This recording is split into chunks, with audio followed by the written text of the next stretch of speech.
بسم اللہ الرحمن الرحیم۔ ناظرین، آج کا جو ہمارا موضوع بڑا ہی توجہ طلب ہے۔ موضوع سن لیجئے کہ کیا عمران خان آنے والے وقت میں کہیں نبوت کا دعویٰ تو نہیں کرنے جا رہا، یا پھر جو عمران خان کے ماننے والے ہیں، جو عمران خان کو اپنا مذہبی پیشوا سمجھتے ہیں، جو عمران خان کو آخری امید سمجھتے ہیں، وہ عمران خان میں کچھ ایسی صفات جو کہ نبیوں میں ہوتی ہیں، ایسی صفات تو شامل نہیں کر رہے۔ اندر کھاتے کوئی ایسی سٹوری تو نہیں چل رہی کہ عمران خان کو آنے والے وقت میں نبی ڈکلیئر کیا جائے۔ تو کچھ حقائق سے پردہ اٹھانے کے لیے پاکستان تحریک انصاف کی ایک ویب سائٹ سے ایک ویڈیو ملی ہے، وہ پہلے میں آپ کے سامنے رکھتا ہوں۔ آپ نے غور سے اسے دیکھنا ہے، اور ایک چیز یاد رکھیں، نوٹ فرما لیں کہ آپ نے ماضی میں قرآن پاک کی تلاوت سنی ہوگی ٹیلی ویژن پر، اور اس کا جو ترجمہ ہوتا تھا ویسی ہی آواز، ویسا ہی لہجہ، اور ایسے جملے، ایسی تحریریں بنائی گئی ہیں جیسے کہ قرآن پاک کی صورتوں کے جو ترجمے کی تحریریں ہوتی ہیں نا، ویسی کچھ تحریریں بنا کر ایک بندہ یہ جو بول رہا ہے نا اس ویڈیو میں، بڑی غور سے دیکھیے گا وہ کیا کہنے جا رہا ہے، عمران خان کو کیا ثابت کرنے کی کوشش کر رہا ہے۔ پہلے ویڈیو دیکھ لیجئے، پھر اس کے بعد بات ہوگی۔ مر چکے بھٹو کو زندہ ماننے والی قوم اللہ کی طرف سے بھیجے گئے ایک شاید آخری جگانے والے کی قدر نہیں کر رہی۔ آج جب سوشل میڈیا کے اس دور میں ہر چیز واضح ہے، اب بھی اگر ہم نے باطل کو نہ پہچانا تو آنے والے کل میں غلامی ہمارا سیاسی کلمہ ہوگا، مغرب ہمارا سیاسی قبلہ ہوگا، بے بسی لاچاری ہماری دولت ہوگی۔ فرق صرف اتنا ہوگا کہ پھر نعرہ ہوگا کل بھی کپتان زندہ تھا، آج بھی کپتان زندہ ہے، مگر یاد رکھو تب ہماری آنے والی نسلیں روئیں گی، لیکن نرگس یعنی یہ دھرتی اپنے آنسو خشک کر چکی ہوگی اور غلامی کے اندھیروں میں قیامت کا انتظار کرے گی، جب سب کو اٹھایا جائے گا اور سوال پوچھا جائے گا کہ کیا تمہیں کسی نے آ کر بتایا تھا کہ ایاک نعبد و ایاک نستعین۔ پاکستان زندہ۔ جی تو ناظرین، آپ نے ویڈیو دیکھی، اس نے سب سے پہلا حملہ ذوالفقار علی بھٹو کے اوپر کیا۔ حالانکہ اس وقت عمران خان کے جو سیاسی حریف ہیں وہ نواز شریف، شہباز شریف، تحریک لبیک، فضل الرحمان، پیپلز پارٹی، یہ لوگ ہیں، لیکن 40 سال پہلے گزر جانے والے بھٹو کو وہ آج بھی نہیں بھولے۔ وجہ کہ 1973 کو ذوالفقار علی بھٹو صاحب ہی وزیر اعظم تھے، اور وہ ان کو آج بھی بھول نہیں سکے۔ یہ جو مختصر سی ویڈیو، یہ جو میں نے آپ کو اس کی تحریر، اس کی آڈیو سنائی ہے نا، اس میں وہ بہت کچھ بیان کر گیا ہے، تمہارے لیے بھی، اپنی قوم کے لیے بھی، اور جو کفر بک گیا اور عمران خان کو جو القاب دے گیا نا وہ نبیوں رسولوں والے، اس کی میں ذرا وضاحت کرنا چاہوں گا، آپ کی توجہ کی ضرورت ہے مجھے۔ دو رخ بیان کیے ہیں اس نے، ایک اس نے کفر بکا ہے، دوسرا اس نے اپنی قوم کو جھنجھوڑا ہے جو اس کے ساتھی ہیں۔ پہلے سب سے اس نے ذوالفقار علی بھٹو کے اوپر اٹیک کیا، تو وہ کیا کہہ رہا ہے سنیے۔ کہتا ہے کہ مر چکے بھٹو کو زندہ ماننے والی قوم اللہ کی طرف سے بھیجے گئے ایک آخری جگانے والے کی قدر نہیں کر رہی۔ یعنی وہ قوم، پہلے اس نے مر چکے بھٹو کا لفظ استعمال کر کے اپنی بڑاس نکالی، آگے چل کر یہی بندہ یہ کہے گا کہ کل بھی کپتان زندہ تھا اور آج بھی کپتان زندہ ہے، یعنی صدیوں تک، رہتی دنیا تک لوگ کہیں گے کہ کپتان زندہ ہے۔ پھر اس نے ذوالفقار علی بھٹو کو پہلے مخاطب کیا، آگے چل کر کہ وہ قوم جو ذوالفقار علی بھٹو کو اس کے ایک کام کی وجہ سے پسند کرتی ہے نا، وہ قوم عمران خان کی قدر نہیں کرتی۔ عقیدہ ختم نبوت کو ماننے والے، وہ عمران خان کی قدر نہیں کرتی، تو وہ اپنی قوم کو مخاطب کر کے کہہ رہا ہے کہ اللہ کی طرف سے بھیجے گئے ایک آخری جگانے والے کی، وہ سمجھتے ہیں کہ عمران خان کو اللہ کی طرف سے ان کی مدد کے لیے بھیجا گیا ہے، وہ ایک آخری آپشن ہے، آخری امید ہے، اور وہ قوم کو جگانے کے لیے آیا ہے۔ یار وہ جو عقیدہ ختم نبوت کو ماننے والی قوم ہے وہ تو عمران خان کی قدر نہیں کر رہی۔ تو معاذ اللہ، میں پہلے تھوڑی سی وضاحت کرتا ہوں، لفظ بھیجا گیا، اللہ کی طرف سے بھیجا گیا، کیا عمران خان کوئی الگ طریقے سے آیا؟ بھئی جیسے سب لوگ آئے ہیں ویسے عمران خان دنیا میں آیا، ہم سب ایک ہی طریقے سے آئے ہیں۔ یہ جو ہے نا اللہ کی طرف سے بھیجا گیا، یہ نبیوں اور رسولوں کے لیے لفظ استعمال ہوتے ہیں۔ بھیجا گیا یعنی ارسال کیا ہوا، رسول، رسول کا معنی ہی بھیجا گیا ہوتا ہے، یہاں اس نے رسول کا لفظ استعمال نہیں کیا، لیکن مطلب یہی بنتا ہے۔ پھر آگے چل کر وہ کہہ رہا ہے کہ ایک آخری جگانے والے کی قدر نہیں کرے۔ یہ الفاظ بھی نبیوں رسولوں کے لیے استعمال ہوتے ہیں، جگانے والے۔ عمران خان کیا جگائے گا کسی کو؟ اس کا کردار ہے کوئی؟ بہرحال آگے چلتے ہیں، اس جملے سے آگے چلتے ہیں۔ آگے کہہ رہا ہے کہ سوشل میڈیا کا زمانہ ہے، سب کچھ واضح ہے۔ اب اس کے اس جملے پر غور کیجئے، کہہ رہا ہے کہ اب بھی اگر ہم نے باطل کو نہ پہچانا، باطل کا معنی ہے جھوٹ، لیکن یہاں پر باطل کا معنی ہے کفر۔ ہم کہتے ہیں باطل قوتیں، طاغوتی طاقتیں، کن کو کہتے ہیں؟ یہود و نصارہ کو، جو اسلام کے کھلے دشمن ہیں، مسلمانوں کے دشمن ہیں۔ ان کو ہم باطل قوتیں یا طاغوتی طاقتیں کہہ کر پکارتے ہیں، شیطانی طاقتیں۔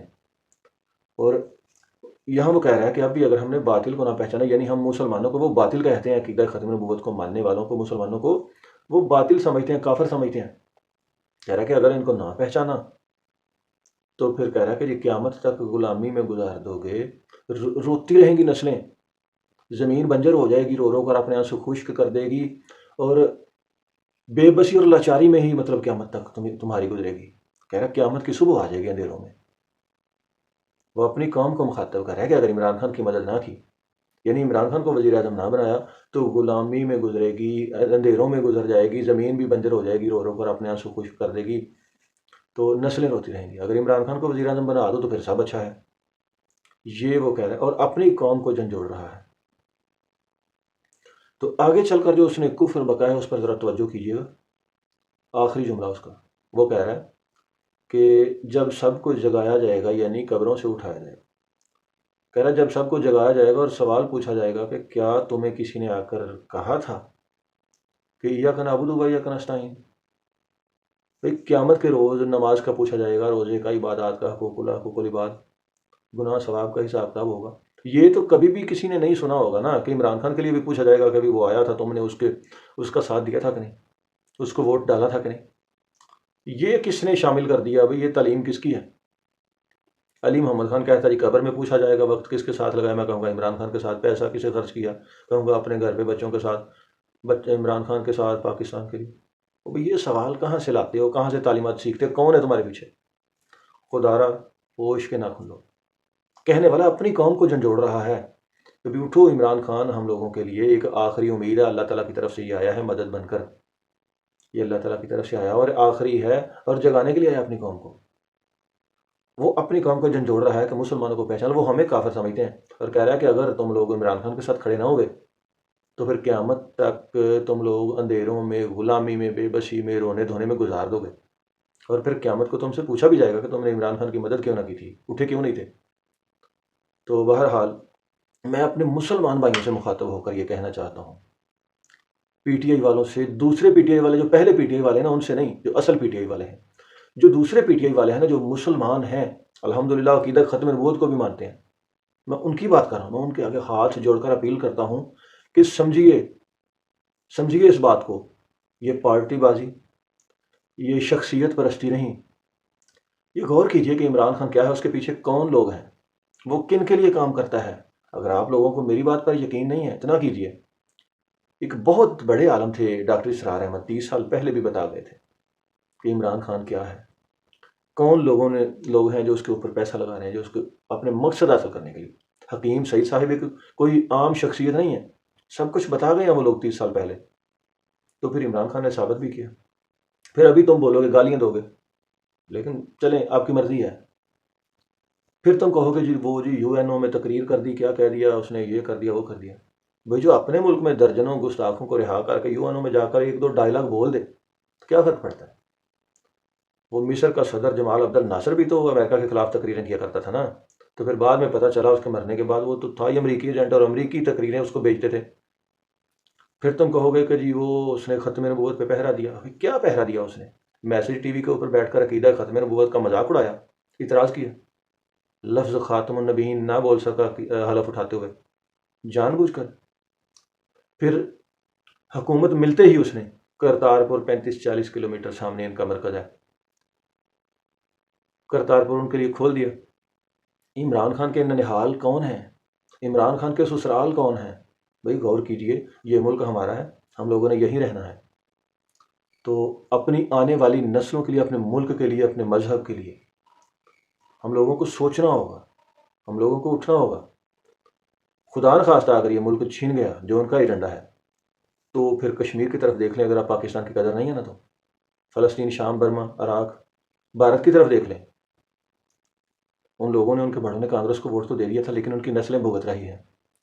جب عیدمی انداز چھکا مار دے تو وہاں قتل و غارت شروع ہو جاتی ہے، پاکستان میچ جیت جاتا ہے تو وہاں قتل و غارت شروع ہو جاتی ہے۔ انہیں ہندوؤں کو ووٹ تو دیا تھا نا، اور گستاخی کر رہے ہیں نبی صلی اللہ علیہ وسلم کی شان میں وہ ہندو، اور قتل و غارت بھی مسلمانوں کی کر رہے ہیں، پھر گستاخیاں کر رہے ہیں، مسلمانوں کے گھر تک گرائے جا رہے ہیں۔ یہ اپنا ملک بچا لیجئے، ورنہ وہ یہ واضح کر رہا ہے کہ پاکستان کو چھین لیا جائے ان مسلمانوں سے، تو وہ کہہ رہے ہیں تبھی قیامت تک ہم بچ سکتے ہیں، ورنہ قیامت تک روتے رہیں گے۔ تو خدا را پاکستان کے لیے ہم سب کو متحد ہونا ہوگا۔ تو اللہ تعالیٰ ہمارے اس ملک کو تا قیامت شاد اور آباد رکھے، ہر جگہ اللہ تعالیٰ مسلمانوں کی مدد کرے، اور جو پاکستان کی طرف میلی آنکھ سے دیکھ رہے ہیں اللہ تعالیٰ ان کو غارت کرے، کفر کا خاتمہ ہو۔